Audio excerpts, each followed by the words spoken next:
Hello students, कैसे आप सभी। उम्मीद करता हूं स्वस्थ होंगे, मस्त होंगे और अपनी पढ़ाई को ईमानदारी से शानदार तरीके से कर रहे होंगे। आइए आज आपके लिए वो प्रश्न लेकर उपस्थित हुआ हूं जो आपके एग्जाम में आने वाले हैं और आपके एग्जाम में 101% पूछे जाएंगे। आज हम 10 क्वेश्चंस पर बात करेंगे जो आपका एग्जाम है, जो 1 मार्च को होने वाला है। क्लास 10th के लिए जो मैथ का पेपर होने वाला है, वहां पर इन 10 क्वेश्चंस की हम लोग बात करने वाले हैं और यही क्वेश्चन आपके जो है वो पेपर में आने वाले हैं, पेपर में छपने वाले हैं। तो आइए एक एक करके प्रश्न पर डिस्कस करते हैं, प्रश्न को सॉल्व कराते हैं। किस तरीके के प्रश्न एग्जाम में बनते हैं और बन सकते हैं, उन्हीं प्रश्नों को आज लूंगा जो आपके एग्जाम में बनने वाले हैं। ठीक है, अब तक हमने बहुत सिलेबस जो है कंप्लीट कर लिया है और लगभग प्रत्येक चैप्टर के हमने क्वेश्चंस कर लिए थे। हमने OMR बेस्ड क्वेश्चन के 2 लेक्चर भी आपके लिए डाले थे, उन्हीं में से आपको 20 क्वेश्चंस मिल जाएंगे। स्वास्थ्य सही नहीं होने के कारण आपकी जो वीडियो है वो नहीं आ पा रही थी और अब जो है आज हम आपके लिए ये वीडियो लेकर आए हैं। आइए आज बात करते हैं इन क्वेश्चंस के ऊपर, एक एक क्वेश्चन पर डिस्कस करेंगे। आप लोग हमारे साथ बने रहिएगा वीडियो के अंत तक। आइए बात करते हैं अपने पहले प्रश्न पर। देखिए, जो फर्स्ट क्वेश्चन आपका बनता है वो आपका क्या बनता है, रेशनल और इनरेशनल नंबर से बनता है। इस टाइप का क्वेश्चन जो है एग्जाम में पूछा ही जाना है और आएगा ही आएगा। एक प्रश्न आपको यहां से देखने को मिलेगा, इसलिए इस प्रश्न को लेने का पर्पज है। आइए किस तरीके से इसको सॉल्व करेंगे, पहले भी हम लोग सीख चुके हैं, एक बार फिर रिकॉल कर लेते हैं, एक बार फिर से हम अभ्यास कर लेते हैं, क्योंकि एग्जाम में अब आपका समय नहीं बचा है। कल का दिन और आपके पास रहेगा, उसके बाद आपका 1 मार्च है। 1 मार्च को आपका पेपर जो है वो आपका हो जाना है। उसके बाद हम आपके लिए क्लास 11 की क्लासेस शुरू करने वाले हैं। आप लोग पेपर दे लीजिएगा। 11th की क्लासेस जो चलेंगी हमारी, वो आपकी होली के बाद 15 मार्च से हम लोग शुरू करेंगे और फिर आप अपनी तैयारी को वहां से कर सकते हैं। ठीक है, तो आइए बात करते हैं इस पहले प्रश्न पर। कहता है सिद्ध कीजिए √2 एक अपरिमेय संख्या है। बहुत ही अच्छा प्रश्न है, इंपॉर्टेंट प्रश्न है आपकी परीक्षा के पॉइंट ऑफ व्यू से। ये क्वेश्चन जो है कई बार पूछा जा चुका है। यहाँ √5 हो सकता है, √7 हो सकता है, √3 हो सकता है। ठीक है, तो यही नंबर्स आपके बीच घूमते रहते हैं और यही प्रश्न आपके आते रहते हैं। तो आइए बात करते हैं इस प्रश्न पर। मान लीजिए यहां पर क्या, सबसे पहले यहां पर बात करते हैं, माना √2 एक परिमेय संख्या है, यानी एक रेशनल नंबर है। हमने ये सपोज कर लिया कि √2 जो है वो एक परिमेय संख्या है। अब आप जानते हैं जो परिमेय संख्याएं होती हैं वो सभी की सभी हमारी PYQ के फॉर्म में होती हैं, अंश बटे हर के रूप की होती हैं। तो यहां पर अगर बात करते हैं तो ये हो जाएगा आपका क्या, √2 इज इक्वल टू PYQ। लेकिन यहां शर्त प्यारे बच्चों क्या होती है, Q का मान तो 0 नहीं होता है, Q का मान 0 नहीं होता है। उसके अलावा एक कंडीशन और होती है, P तथा Q का एक के अतिरिक्त, सिर्फ ओनली फॉर वन, एक के अतिरिक्त कोई अन्य गुणनखंड नहीं होगा। यानी P और Q जो विभाजित होगा वो ओनली एक से होना चाहिए, किसी दूसरी संख्या से विभाजित नहीं होना चाहिए। इस बात को हम लोग यहां पर देखने वाले हैं। अब इसको आगे किस तरीके से आप देखते हैं, आइए सॉल्व करेंगे। सबसे पहले यहां जो लिखा है उसको वर्क कर दीजिए। क्या स्क्वायर कर देंगे, तो वर्क करने पर क्या कंडीशन बनती है प्यारे बच्चों, जरा देखिए। √2 का वर्ग हो जाएगा इक्वल टू में P/Q का स्क्वायर हो जाएगा। इसको जब आप सॉल्व करते हैं प्यारे बच्चों, यहां हो जाएगा 2 इक्वल टू P²/Q²। यहां से क्या करेंगे, क्रॉस मल्टीप्लाई कराएंगे।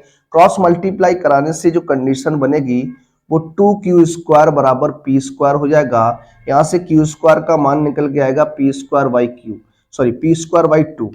ये कंडीशन बनी, इसको इक्वेशन नंबर आप 1 कह सकते हैं, इक्वेशन नंबर 1 कह सकते हैं। अब यहां पर अगर हम जो कारण देना चाहते हैं वो कारण क्या हो जाएगा, चूंकि P² एक P² नंबर है जो 2 से जो है वो विभाजित है। क्या 2 से विभाजित है, तो प्यारे बच्चों P जो होगा वो भी हमारा 2 से विभाजित होगा। किसी संख्या का वर्ग किसी दूसरे नंबर से अगर विभाजित हो जाता है तो उस संख्या का जो स्क्वायर रूट होता है वो भी उस नंबर से विभाजित हो जाता है। तो यहां पर क्या लिखने वाले हैं जरा देखिएगा, चूंकि पी स्क्वायर 2 से विभाज्य है तब पी भी 2 से विभाजित होगा होगा तो यहां पर हम मान लेंगे, इसलिए P बराबर 2R मान लिया हमने। ठीक है, अब P बराबर 2R आपने मान लिया तो P का मान जो है वो समीकरण 1 में P के स्थान पर आप रख दीजिए, पुटअप कर दीजिए। तो यहां हो जाएगा प्यारे बच्चों क्यू स्क्वायर बाई, यहां रखिएगा तो 4R स्क्वायर अपॉन 2, 2 से ब्रेक करेंगे तो ये हो जाएगा क्यू स्क्वायर बराबर 2R स्क्वायर, यानी R स्क्वायर बराबर क्यू स्क्वायर अपॉन 2। ये भी कंडीशन आपकी बन गई। तो यहां से अब इसको कैसे डील करना है आगे जरा देखिएगा, यहां पर भी वही कंडीशन है क्या, चूंकि क्यू स्क्वायर 2 से विभाज्य है, चूंकि क्यू स्क्वायर 2 से विभाज्य है तब हम कह सकते हैं क्या, क्यू भी 2 से विभाज्य होगा। ठीक है, तब क्यू भी क्या हो जाएगा, 2 से विभाजित होगा। अब प्यारे बच्चों हमने यहां पर लाइन जो लिखी थी, P तथा Q का एक के अतिरिक्त कोई दूसरा गुणनखंड नहीं होगा, जबकि P और Q जो है वो आपका 2 से विभाजित हो रहा है। मतलब एक के अतिरिक्त एक ऐसा गुणनखंड आ गया जो P और Q को विभाजित करता है। ठीक है, तो यहां पर लिखेंगे क्या, चूंकि P व Q का एक के अतिरिक्त एक अन्य गुणनखंड, एक अन्य गुणनखंड 2 है, 2 है, इसलिए समीकरण 1 व समीकरण 2 के विरोधाभास स्थिति से हम कह सकते हैं क्या, अंडर रूट 2 एक अपरिमेय संख्या है। क्या है, अपरिमेय संख्या है। देखिए क्वेश्चन इस टाइप में कोई सा भी बने, चाहे हाँ रूट 3 बने, रूट 5 बने, रूट 7 बने, रूट 2 बने, कंडीशन यही है, यही कंडीशन है, यही सब कुछ आपको लिखना है, यही सब कुछ आपको याद रखना है। बस 2 की जगह क्या हो जाएगा, 3 हो जाएगा। ठीक है, तो इस तरीके से आप इस क्वेश्चन को लगाने वाले थे। ये क्वेश्चन जो है कहीं ना कहीं एग्जाम में इस बार बन रहा है और एग्जाम में इस बार ये क्वेश्चन जो है वो पूछा जाएगा और आपको इस क्वेश्चन को लगाना होगा, क्योंकि आप क्वेश्चन को छोड़ नहीं सकते। अगर आप क्वेश्चन को छोड़ते हैं तो आपको नंबर नहीं मिलेगा, अगर आप क्वेश्चन को करके आएंगे तभी आपको नंबर जो है वो दिया जाएगा। तो कहीं ना कहीं आप प्रश्न को छोड़िएगा नहीं और क्वेश्चन को लगाइएगा। जिस तरीके से भी आप इसको सॉल्व कर सकते हैं आप लगाइएगा। पहले तो बहुत ही सिंपल भाषा में हमने आपको यहां बताया, इससे पहले भी हम ऐसे प्रश्नों पर बात कर चुके थे। देखिए अब अंतिम समय है, अब आपके पास अंतिम समय है, जितना आप रिवाइज कर सकते हैं एक बार रिकॉल कर लीजिए, एक बार अपने सभी फॉर्मूलों को आप पढ़ लीजिए, याद कर लीजिए। ठीक है, तो आइए बात करते हैं इस क्वेश्चन पर। इस क्वेश्चन को लेंगे, ये जो क्वेश्चन है हमारा, ये भी क्वेश्चन जो है बहुत ही अच्छा प्रश्न है। इस टाइप का क्वेश्चन भी एग्जाम में पूछा जाता है और 101% क्वेश्चन जो है वो बनता भी है। तो आइए एक बार इस क्वेश्चन को लेते हैं। एक बहुपद है आपके सामने, x square plus 7x plus 12।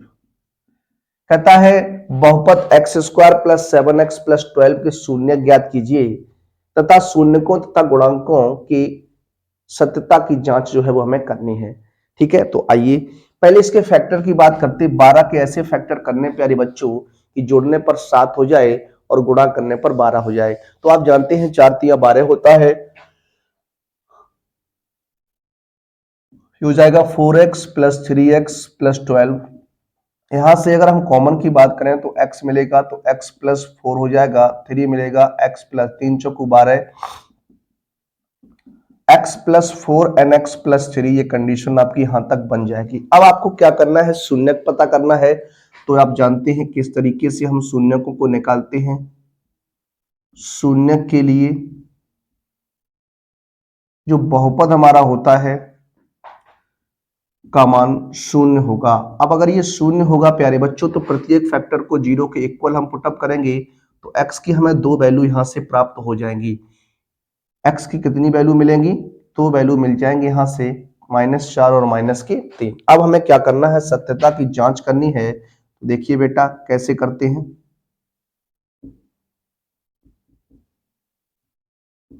देखिए, अब आप जानते हैं क्या, शून्यकों का योगफल, अगर मैं बात करने वाला हूं शून्यकों का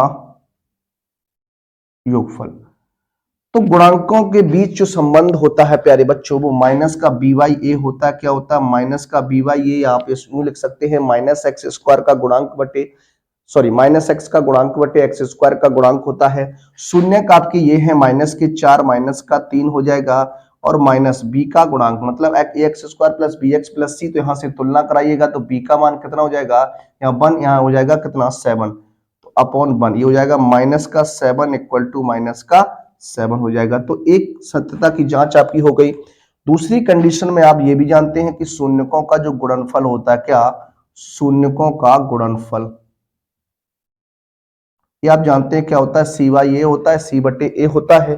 तो यहां से गुणनफल की बात करते तो -4 मल्टीप्लाई -3 सी की बात करेंगे 12 है, तो 12/1 ये हो जाएगा 12, माइनस माइनस प्लस 12 बराबर 12 हो जाएगा। तो इस तरीके से जब भी प्रश्न बनता है, और निश्चित ही बनता है क्वेश्चन यहां पर, तो इसको इस तरीके से हमें सॉल्व करना है, हल करना है। आइए अगले प्रश्न की ओर चलते हैं और लेते हैं अपना अगला प्रश्न।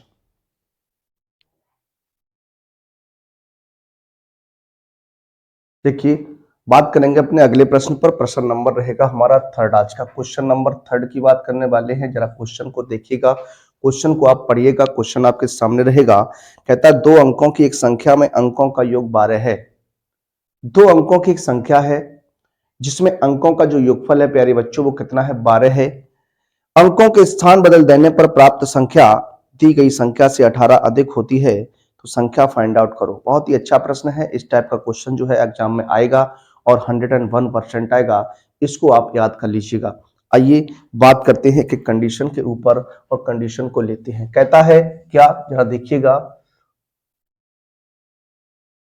2 अंकों की अगर प्यारे बच्चों की संख्या है तो उसमें एक इकाई का अंक होगा, एक दहाई का अंक होगा। तो यहां मान लेते हैं, क्या माना, दाही का अंक जो है वो आपका क्या है? x है। और हम बात करेंगे आपसे इकाई का अंक। इकाई का जो अंक हो जाएगा प्यारे बच्चों से y मान लेते हैं। और जो संख्या आपकी बनने वाली है उस संख्या को हम 10x प्लस वाई कहेंगे, क्योंकि दहाई के अंक में हमेशा 10 का मल्टीप्लाई होता है। तो वहां पर दहाई का जो संख्या बनेगी वो 10x प्लस क्या बन जाएगी? y बन जाएगी। उसने कहा अंकों का स्थान बदलने पर बनी संख्या। अब जरा देखिएगा, अगर हम यहाँ बात करते हैं अंकों का स्थान बदलने पर,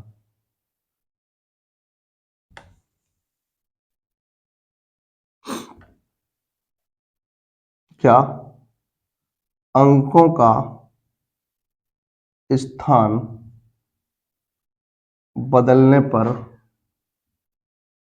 बनी संख्या। देखिए, जो अंक हैं उसको हमें बदल देना है। अंक बदलने का मतलब क्या है प्यारे बच्चों? जो हमने अभी दहाई का अंक माना है उसको इकाई का कर देना है, और जिसको हमने इकाई का माना है उसको दहाई का कर देना है। जब ऐसा आप करते हैं तो जो संख्या बनेगी वो 10 बाई प्लस एक्स बन जाएगी। क्यों? क्योंकि दहाई के अंक में ही तो x 10 का गुणा होगा। यहाँ बाई का अंक हम दहाई का बनाएंगे, दहाई का अंक इकाई का बनाएंगे, तो आपका बन जाएगा 10 बाई प्लस एक्स। तो ये कंडीशन बनी। अब अगर हम बात करते हैं प्यारे बच्चों फर्स्ट कंडीशन की, फर्स्ट शर्त की, पहले उसने फर्स्ट शर्त में क्या कहा आपसे? उसने कहा अंकों का योग। क्या? अंकों का जो योग है, अंकों का योगफल कितना दिया गया है आपको? 12 दिया गया। कितना दिया गया? 12 दिया गया, 12 दिया गया। अंकों का योग 12 है, अंक आपके x और y हैं, तो x plus y is equal to कितना? 12। इक्वेशन नंबर 1 कह दीजिए।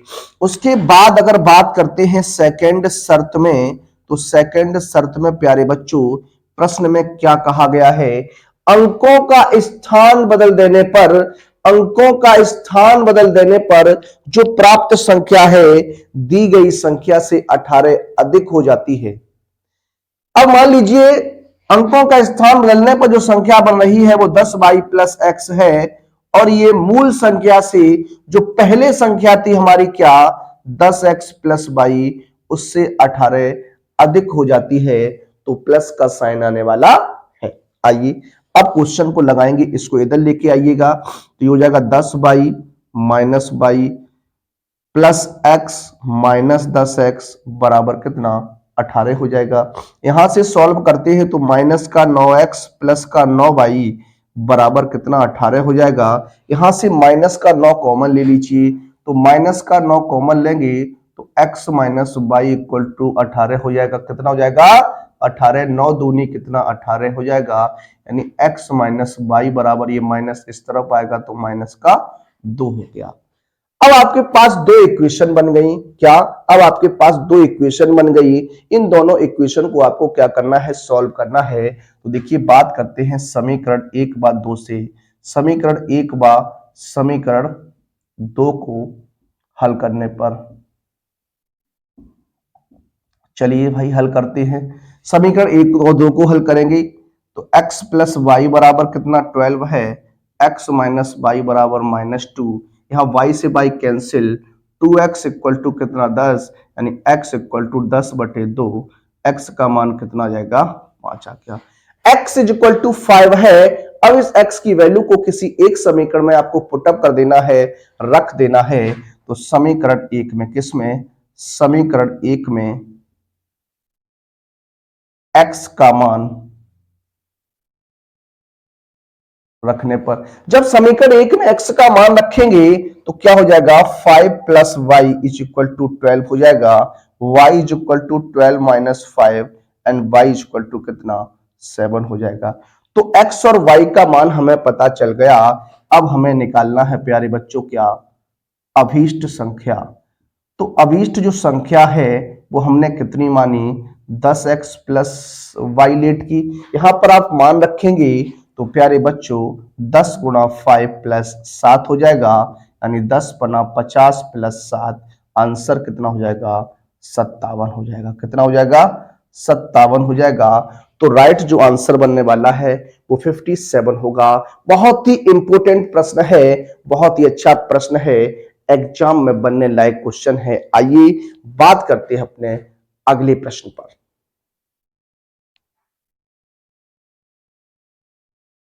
देखिए बात करेंगे आपसे अगले प्रश्न पर। अगला जो प्रश्न रहेगा हमारा प्रश्न नंबर 4 रहने वाला। क्या, क्वेश्चन नंबर 4 की बात करते हैं। क्वेश्चन नंबर 4 क्या है जरा देख लीजिएगा। कहता है एक नाव की शांत जल में चाल जो है वो 4 किलोमीटर प्रति घंटा है।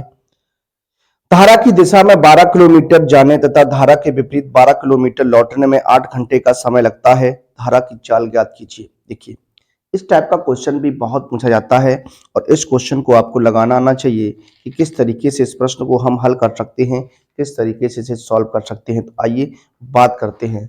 सबसे पहले जो आपको दिया गया है उस पर आप बात करने वाले हैं प्यारे बच्चों। क्या दिया गया है जरा देख लीजिए। कह रहा है शांत जल में, क्या, शांत जल में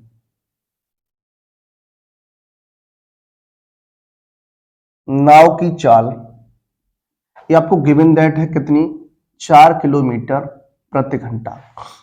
शांत जल में जब पानी ठहरा हुआ होता है, पानी जब स्थिर होता है, तब जो चाल है किसी नाव की वो 4 किलोमीटर प्रति घंटे की रफ्तार से प्यारे बच्चों चलती है। जब पानी बह रहा है, यानी मैं बात करता हूं धारा की चाल की, तो यहां मान लीजिए क्या माना, धारा की जो चाल है, धारा की चाल, इसको हम मान लेते हैं क्या x किलोमीटर प्रति घंटा। ये हमने मान लिया, इसको हमने लेट कर लिया कि जो पानी है, जो धारा है, वो हमारी चाल क्या है x किलोमीटर प्रति घंटा है। अब अगर बात करते हैं धारा की दिशा में नाव की चाल, देखिए धारा की दिशा में, धारा की दिशा में या कहूं अनुकूल, तो वर्ड आप याद रखिएगा, धारा की दिशा में नाव की चाल, जब धारा की दिशा में आप नाव की चाल की बात करेंगे, यानी जिधर पानी बह रहा है उसी तरफ आप नाव को लेकर जाएंगे, तो चाल जो है वो आपकी ऐड हो जाएगी। क्या हो जाएगी? ऐड हो जाएगी, प्लस हो जाएगी।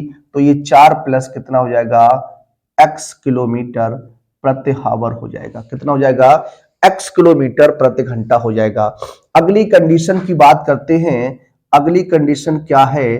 धारा की विपरीत दिशा। क्या? धारा की विपरीत दिशा। इसका क्या मतलब होता है प्यारे बच्चों? प्रतिकूल होता है। क्या होता है? प्रतिकूल होता है। प्रतिकूल नाव की चाल, यानी जिधर पानी बहेगा उसकी विपरीत दिशा में अगर आप जाएंगे नाव को लेकर, तो चाल जो है वो आपकी घट जाएगी। इसको 4 माइनस एक्स किलोमीटर प्रति घंटा हम कहेंगे। ठीक है, ये कंडीशन यहां तक आपकी अब तक निकल कर आई। उसने कहा धारा की दिशा में 12 किलोमीटर जाने। देखिए, बात करते हैं धारा की दिशा में, धारा की दिशा में 12 किलोमीटर दूरी चलने में लगा समय। आप जानते हैं दूरी बटे चाल होता है प्यारे बच्चों, तो दूरी कितनी है? 12 है। और धारा के अनुकूल चाल कहें या धारा की दिशा में जो चाल है वो आपकी 4 प्लस एक्स क्या है? किलोमीटर प्रति घंटा। तो ये घंटा हो जाएगा आपका। ठीक है, इसी प्रकार से अगर हम बात करते हैं प्यारे बच्चों धारा की विपरीत दिशा में, धारा की विपरीत दिशा में 12 किलोमीटर जाने में लगा समय या लौटने में लगा समय? लौटने में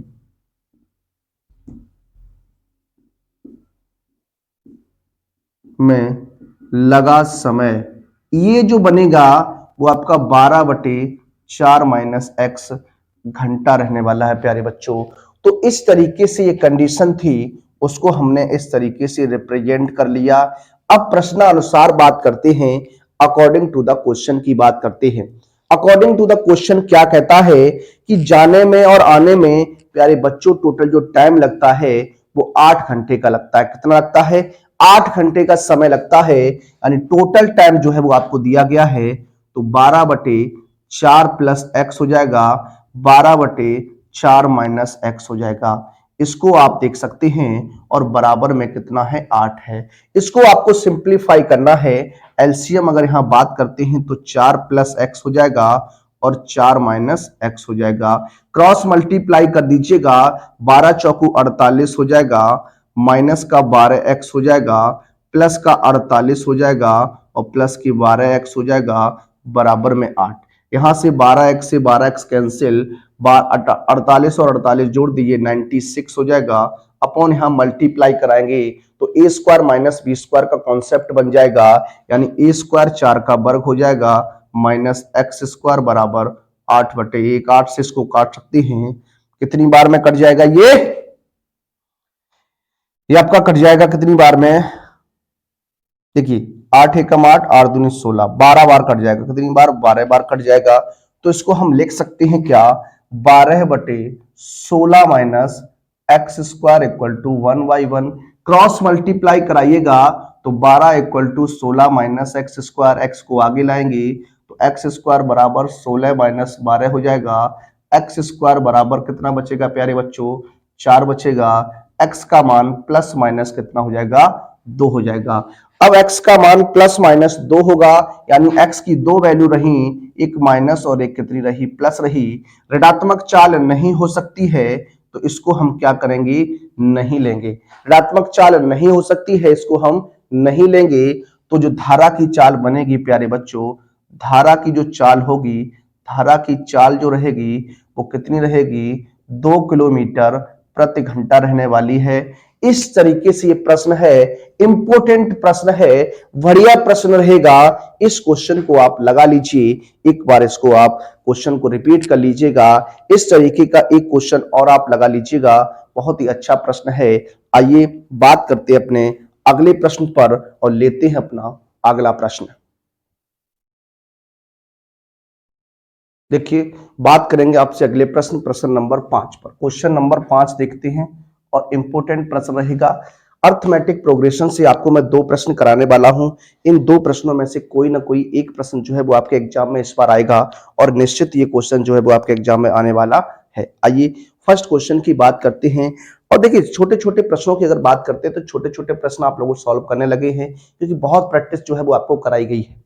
ठीक है, तो आप परेशान नहीं होंगे। पेपर को आसानी से सावधानी तरीके से करिएगा और होपलेस मत होइएगा। पेपर आराम से आपका सॉल्व हो जाएगा। आइए, यदि किसी एपी के प्रथम 7 पदों का योग 49 है और 17 पदों का योग 289 है, तो इसके प्रथम n पदों का योगफल आपको फाइंड आउट करना है। क्या होगा, किस तरीके से बात करेंगे, जरा देखिएगा। क्वेश्चन बहुत ही अच्छा है और ये क्वेश्चन 2 बार क्वेश्चन जो है वो आपका पूछा जा चुका है इस टाइप का। देखिए, अगर बात करते हैं, मान लेते हैं, माना समांतर श्रेणी का प्रथम पद ए तथा सार्वअंतर डी है। ठीक है, जो समांतर श्रेणी हमारे पास है उस समांतर श्रेणी का प्रथम पद प्यारे बच्चों ए है और सार्वअंतर क्या है, डी है। अगर उसने कहा प्रथम 7 पदों का योगफल, क्या प्रथम 7 पदों का योगफल जो है वो आपको 49 गिवन दैट है, 49 जो है वो आपको दिया गया है। 7 पदों का योगफल जो है वो आपको 49 दिया गया है। और आप जानते हैं जो एसएन होता है प्यारे बच्चों, जो एसएन का फॉर्मूला होता है n/2 2a plus n-1 into D equal to, इसको मैं 49 लिख सकता हूं। आप कहेंगे जी हां सर लिख सकते हैं। n का मान कितना है, 7/2 रहेगा। 2a, a की जगह a है, n की जगह 7 माइनस 1 इंटू डी रहेगा इक्वल टू 49 हो जाएगा। यहां से देखिए 7 से ये कट जाएगा 7 बार में। अब क्रॉस मल्टीप्लाई कराइएगा, 2 का गुणा उधर होगा, यहां हो जाएगा 2a plus 6d equal to 7 दूनी 14 है। इक्वेशन नंबर 1 कह दीजिए। क्या, इक्वेशन नंबर 1 कह दीजिए। ठीक है, आइए सेकंड पॉइंट की बात करते हैं। कह रहा है प्रथम 17 पदों का योग, प्रथम 17 पदों का योग जो दिया गया है वो आपको कितना दिया गया है, 289 है। क्या 289 है, तो यहां से क्या करेंगे, फिर से वही condition n/2 2a plus n-1 into D is equal to 289 होगा। ये आपका रहेगा। अब यहां से क्या करिएगा, n/2 है तो n/2 की कंडीशन की अगर बात करते हैं, n/2 कितना हो जाएगा, 17/2 हो जाएगा। 2a रहेगा, 17 माइनस 1 इंटू डी रहेगा और बराबर में 289 रहेगा। 17 से इसको कैंसिल करेंगे, 17 बार में कट जाएगा, तो ये 2 का गुणा कर दीजिए, ये हो जाएगा 2a प्लस 16d हो जाएगा। 17 में से 1 घटाइएगा तो 16d बराबर 17 दूनी कितना हो जाएगा, 34 हो जाएगा। अब आपके सामने 2 इक्वेशन है, 2 इक्वेशन है, तो आप क्या करेंगे, इनको सॉल्व करेंगे। तो आइए बात करते हैं, समीकरण को हल करते हैं। तो बात करेंगे, देखिए समीकरण 1 व समीकरण 2 को हल करने पर, बहुत ही अच्छा प्रश्न है, इंपोर्टेंट प्रश्न रहेगा आपकी परीक्षा के पॉइंट ऑफ व्यू से। आइए देखते हैं, 2a प्लस 6d, क्या 2a प्लस 6d बराबर 14 है और यहां 2a प्लस कितना 16d बराबर कितना है, 34 है। ठीक है सर, देखिए यहां माइनस माइनस माइनस घटा दीजिए, कट जाएगा, 6 में से घटाएंगे तो माइनस का 10d, ये बच जाएगा माइनस का 20, माइनस माइनस प्लस d बराबर 20/10। तो डी का मान प्यारे बच्चों कितना आ जाएगा, 2 आ जाएगा। डी का मान कितना आ गया, 2 आ गया। सार्वअंतर में जो डिफरेंस है वो हमें पता चल गया कितना है, वो क्या है, 2 है। अब समीकरण 1 या 2 में आप डी का मान रखेंगे। समीकरण 1 में डी का मान रखने पर रख दीजिए सर, तो हो जाएगा 2a plus 6 multiply by 2 equal to कितना 14 हो जाएगा। यहाँ 2a प्लस 12 बराबर ये 14 है। 2a इक्वल टू क्या हो जाएगा 14 माइनस 12 हो जाएगा। इसको घटाइएगा तो 2a equal to 2, a equal to 2 by 2, यानी a इक्वल टू कितना आ जाएगा 1 आ गया। a का मान 1 है, तो इस तरीके से हमने a और d की बात की। हमसे प्रश्न में क्या कहा, श्रेणी के प्रथम n पदों का योगफल। देखिए बात करेंगे श्रेणी के प्रथम n पदों का क्या निकालना है प्यारे बच्चों, योगफल निकालना है। यानी हमें Sn से बात करनी है, तो n by 2 2a plus n minus 1 into D हो जाएगा। मान रख दीजिए इसमें, जब आप मान रखेंगे n का मान तो आपको पता नहीं है क्योंकि n है, तो n by 2 into 2 into 1 plus n minus 1 into 2 हो जाएगा, क्योंकि d का मान 2 है, हो जाएगा n बटे 2, या 2 प्लस गुणा कर दीजिए 2n माइनस का 2, 2 से 2 कैंसिल, n बटे 2 मल्टीप्लाई 2n, 2 से 2 कैंसिल, आंसर कितना रहेगा n स्क्वायर रहेगा। कितना रहेगा n स्क्वायर रहेगा। तो इस तरीके से ये प्रश्न है, इंपोर्टेंट प्रश्न है आपके परीक्षा के पॉइंट ऑफ व्यू से। क्वेश्चन जो है एग्जाम में बन सकता है, क्वेश्चन जो है एग्जाम में आ सकता है। आइए बात करते हैं इसके अगले प्रश्न पर।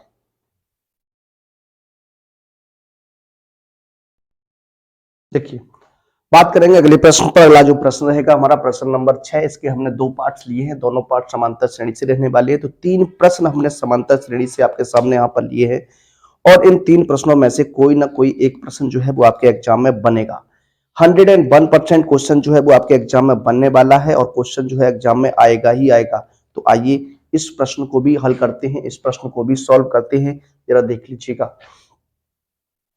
क्या है क्वेश्चन। कहता है यदि Sn किसी अर्थमेटिक प्रोग्रेशन एक पी के प्रथम n पदों का योगफल को व्यक्त करता है, तो सिद्ध करना हमें दिस। देखिए अगर बात करते हैं समांतर श्रेणी के, क्या समांतर श्रेणी, जिसे हम शॉर्ट में क्या कहते हैं, एपी कहते हैं, अर्थमेटिक प्रोग्रेशन कहते हैं। समांतर श्रेणी के n पदों का योग, तो ये हम जानते हैं क्या होता है, Sn बराबर n बटे 2 2a plus n minus 1 into D formula होता है। ठीक है, अब जरा यहां पर हम बात करेंगे एक एक कंडीशन की। कहता है 12 पदों का योग, 8 पदों का योग और 4 पदों का योग। तो हम पहले क्या करते हैं, इन कंडीशंस का मान निकाल लेते हैं, उसके बाद प्रश्न को हम आगे सॉल्व करेंगे। देखिए सबसे पहले अगर हम बात करते हैं S4 क्या है, यानी 4 पदों का योगफल है। तो इसमें n की जगह 4 रखना है, सिर्फ आपको n की जगह 4 रखना है और आपको सॉल्व करना है। तो ये हो जाएगा 4/2 2a 4 माइनस 1 इंटू डी हो जाएगा। क्या बनेगा 2, ये कट जाएगा 2 से, तो ये हो जाएगा 2a प्लस 3d। इसमें आप गुणा कर लीजिए तो S4 का मान आ जाएगा कितना 4a प्लस 6d आ गया। ये आपका मान निकल के आ गया। ठीक है, आगे अगर बात करते हैं तो S8 निकालना है आपको, नहीं 8 पदों का योगफल, तो 8 बटे 2 वहीं पर रखना है आपको, तो हो जाएगा 2a plus 8 minus 1 into D. Solve करिएगा, देखिए हो जाएगा 8 बटे 2 यानी 4, 2a प्लस 7d। यहां से जब आप सॉल्व करेंगे तो S8 जो निकल के आएगा 4 दूनी 8a प्लस 28d, ये निकल के आ गया। ठीक, अब अगर बात करते हैं घटाने की, तो यहां से आप घटा लीजिए S8 माइनस S4। तो यहां देखिए 8a प्लस के 28d, माइनस चिन्ह लगाएंगे, यहां पर हो जाएगा 4a माइनस 6d हो जाएगा। यहां घटा दीजिए तो 4a बच जाएगा, और यहां से आपका बच जाएगा कितना 22d। ये आपका आ गया कितना S8 माइनस S4, ये आपका बन गया है। अब आपको क्या करना है, इसके आगे प्रश्न को हल करना है कैसे, जरा देख लेते हैं, बात कर लेते हैं। ठीक है, देखते हैं।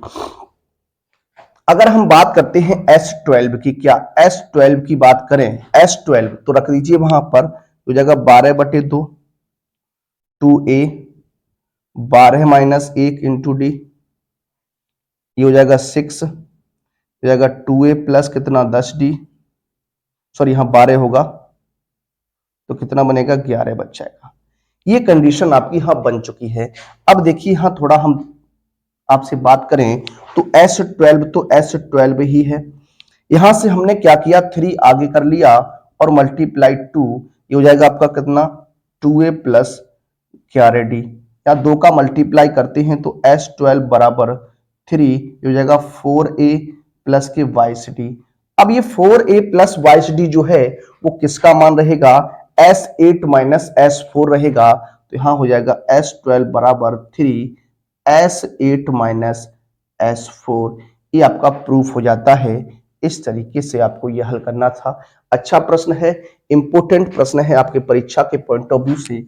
आइए अगले प्रश्न की बात करेंगे और अगला प्रश्न सॉल्व करने वाले हैं। आइए क्वेश्चन को देखते हैं, क्वेश्चन को हम लोग हल करते हैं। ठीक है, देखिए ये क्वेश्चन है आपके सामने क्वेश्चन है, लिखा हुआ है। क्वेश्चन को देखिएगा, क्वेश्चन को समझिएगा, पढ़िएगा और उसके बाद क्वेश्चन को लगाने का प्रयास करिएगा। कहता है उस समांतर श्रेणी के प्रथम 51 पदों का योग ज्ञात कीजिए जिसके दूसरे व तीसरे पद क्रम से 14 व 18 हैं। ठीक है, देखिए अगर बात करते हैं कितना, दूसरा पद, दूसरा जो पद है वो कितना है 14 है। अगर दूसरा पद है तो इसको हम a2 बराबर कितना लिखेंगे 14 लिखेंगे। इसको हम a प्लस टी बराबर कितना 14 कह सकते हैं। इक्वेशन नंबर 1 हो जाएगी। उसने कहा तीसरा पद और दिया गया आपको, कितना दिया गया, तीसरा पद आपको और दिया गया कितना 18 है। तो ये हो जाएगा a3 बराबर कितना 18, यानी a प्लस 2d बराबर कितना हो जाएगा 18। इक्वेशन नंबर कितनी कह सकते हैं प्यारे बच्चों, 2 कह सकते हैं। इक्वेशन नंबर 2 हमने यहां पर आपके सामने रिप्रेजेंट की। अब समीकरण 1 और 2 को प्यारे बच्चों हल कर दीजिए। क्या, समीकरण 1 व समीकरण 2 को हल करने पर, चलिए हल करते हैं। तो ये हो जाएगा a प्लस 2d बराबर 18 और a प्लस d बराबर 14। यहां पर देखिए घटाना है, माइनस माइनस माइनस ये कट जाएगा तो यहाँ d बचेगा, यहाँ 4 बच जाएगा तो d का मान कितना आ गया 4 आ गया। समीकरण 1 में क्या, समीकरण 1 में d का मान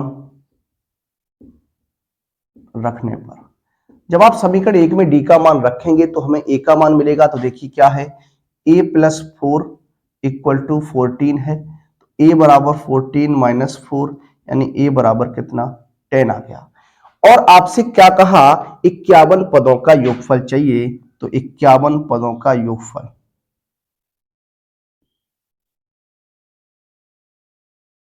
तो क्या हो जाएगा S51 हो जाएगा। SN बराबर क्या होता है n/2, 2a plus n minus 1 into D हो जाएगा। मान रख दीजिए यहां पर। तो यहां पर हो जाएगा क्या, S51 51/2 2 into 10, 51 minus 1 into D का मान 2, सॉरी 4 है। यहाँ सॉल्व करेंगे 51/2 ही रहेगा। यहाँ देखिए इसको 10 दूनी 20, यहाँ बचेगा कितना 50 शगु 200। देखिए इसको सॉल्व करेंगे तो क्या हो जाएगा 220। इसको आप काट दीजिए 11 बार में 111। तो जो आंसर बनेगा वो कितना हो जाएगा 0 11 कम 11 गने 55 56, यानी 5610 क्या हो जाएगा 5610 इस प्रश्न का क्या हो जाएगा आंसर हो जाएगा। तो इस तरीके से ये समांतर श्रेणी से जो प्रश्न बन सकता है उस पर हमने चर्चा की।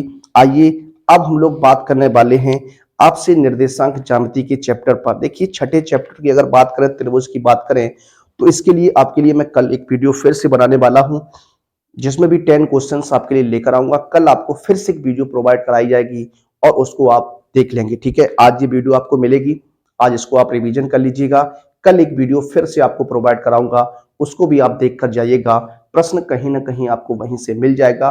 कल हमारा जो टॉपिक रहेगा वो त्रिभुज का रहेगा, व्रत का रहेगा। त्रिभुज और व्रत कल हम उसको देखने वाले हैं और की जो क्वेश्चंस बचेंगे उनको हम लेंगे। आज जो भी क्वेश्चंस, आज आपके लिए 10 क्वेश्चंस की श्रृंखला है और उन्हीं क्वेश्चन पर बात करेंगे। आइए बात करते हैं अपने अगले प्रश्न पर।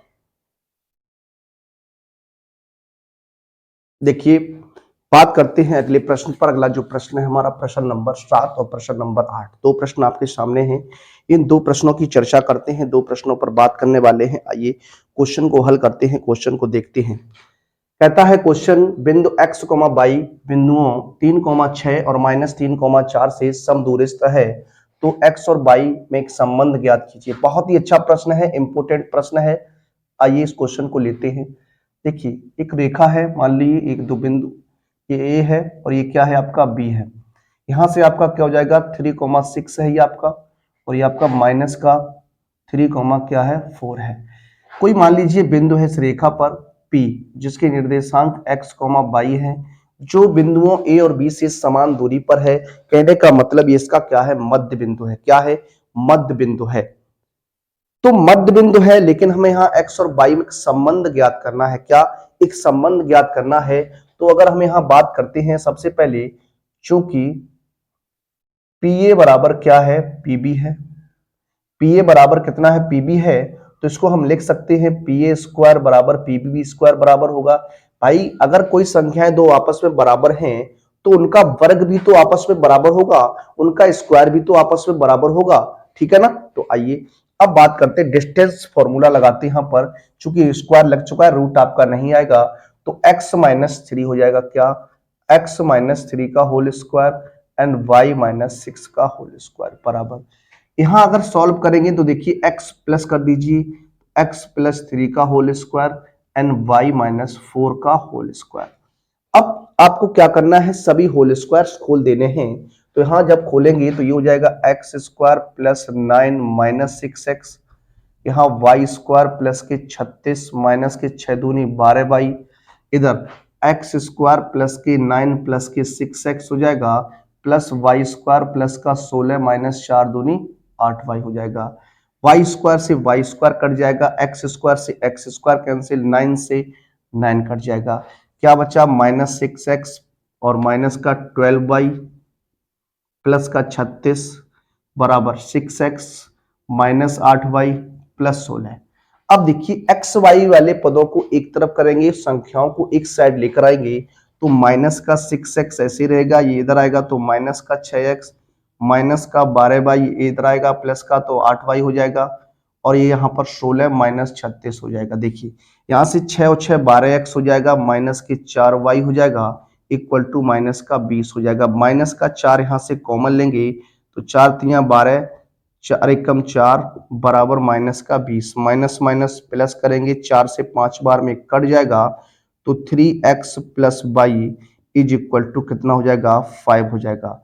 तो ये था संबंध x और y में। तो इस तरीके से इसको आप लगा सकते हैं, हल कर सकते हैं। आइए बात करेंगे आपसे अगले प्रश्न पर। क्या है, बहुत ही इंपॉर्टेंट प्रश्न है, बहुत बहुत बहुत इंपॉर्टेंट प्रश्न है। ये एग्जाम में आपका आएगा ही आएगा और निश्चित ही आएगा। देखिए वह अनुपात ज्ञात कीजिए जिसमें बिंदुओं -3, 10 और 6, -8 को मिलाने वाले रेखाखंड को बिंदु -1, 6 विभाजित करता है। देखिए बहुत सिंपल भी है और अच्छा प्रश्न है, इंपोर्टेंट प्रश्न की श्रेणी में ये क्वेश्चन आता है। कई बार एग्जाम में इस टाइप का क्वेश्चन जो है आपसे पूछा जा चुका है। मान लीजिए इस पर कोई बिंदु है P, इसका निर्देशांक -1, 6 रहेगा, और ये आपका 6, -8 है, और इस वाले निर्देशांक को -3, 10 कह सकते हैं।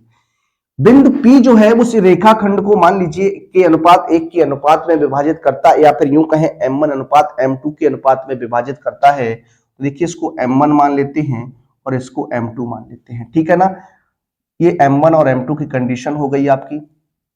ठीक है, अब सेक्शन फॉर्मूले की अगर बात करते हैं तो सेक्शन फॉर्मूले में आप x बराबर भी यहां पर ले सकते हैं, y बराबर भी यहां पर आप ले सकते हैं। कोई सी भी एक कंडीशन आप लगा दीजिएगा, आंसर आपका बन जाएगा, निकल जाएगा। ठीक है, तो देखिए बात करेंगे x बराबर की। क्या, x बराबर क्या होता है, m1x2 प्लस m2x1 बटे m1 प्लस m2 हो जाएगा। ठीक है सर, बिल्कुल सही रहेगा।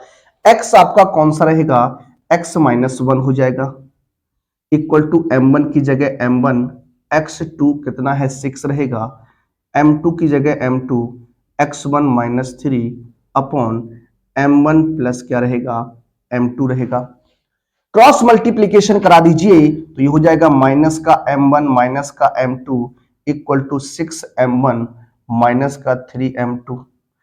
m1 को एक साथ लेके आते हैं तो m1 माइनस का 6m1 हो जाएगा इक्वल टू माइनस का 3m2 n प्लस का m2 हो जाएगा। यहां से माइनस का 7m1 बनेगा इक्वल टू माइनस का 2m2 बनेगा। ठीक है, माइनस माइनस क्या हो जाएगा, प्लस हो जाएगा। यहां से m1 अनुपात m2 बनाना है तो m1 बटे m2 की कंडीशन लगाएंगे, हो जाएगा 2/7 हो जाएगा।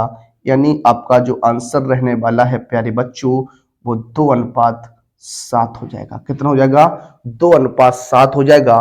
इस तरीके से ये प्रश्न आपका हल होता है, सॉल्व होता है। आइए बात करते हैं अपने अंतिम 2 प्रश्नों पर, आज के अंतिम 2 प्रश्नों पर। देखिए बात करेंगे प्रश्न नंबर 9 पर। क्वेश्चन नंबर 9 जो है ट्रिग्नोमेट्री का क्वेश्चन रहेगा। इसकी बात अगर करते हैं तो देखिए किस तरीके से बात करने वाले हैं। लेफ्ट हैंड साइड अगर आप देखते हैं तो लेफ्ट हैंड साइड क्या है, cos a minus sine A plus 1 upon cos a plus sine A minus 1। अब आपको यहां क्या करना है, किस तरीके से इसमें करेंगे, अंश तथा हर में देखिए cos a से क्या, cos से नहीं साइन ए से भाग करिएगा। किससे, साइन ए से भाग करने पर जब आप साइन ए का भाग करेंगे तो क्या कंडीशन बनेगी, जरा देखिए, cos a बटे साइन ए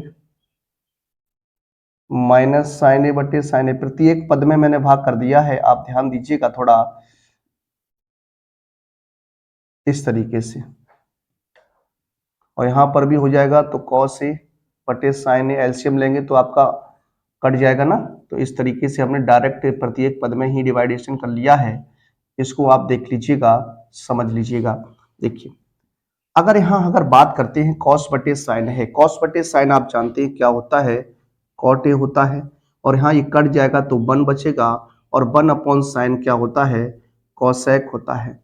यहाँ पर भी कॉट हो जाएगा प्लस 1 हो जाएगा और माइनस का क्या हो जाएगा, कॉसेक ए हो जाएगा। अब आपसे मैं यहाँ थोड़ा बात करने वाला हूँ एक सर्वसमका की। क्या कॉसेक स्क्वायर ए माइनस कॉट स्क्वायर ए बराबर क्या होता है, 1 होता है।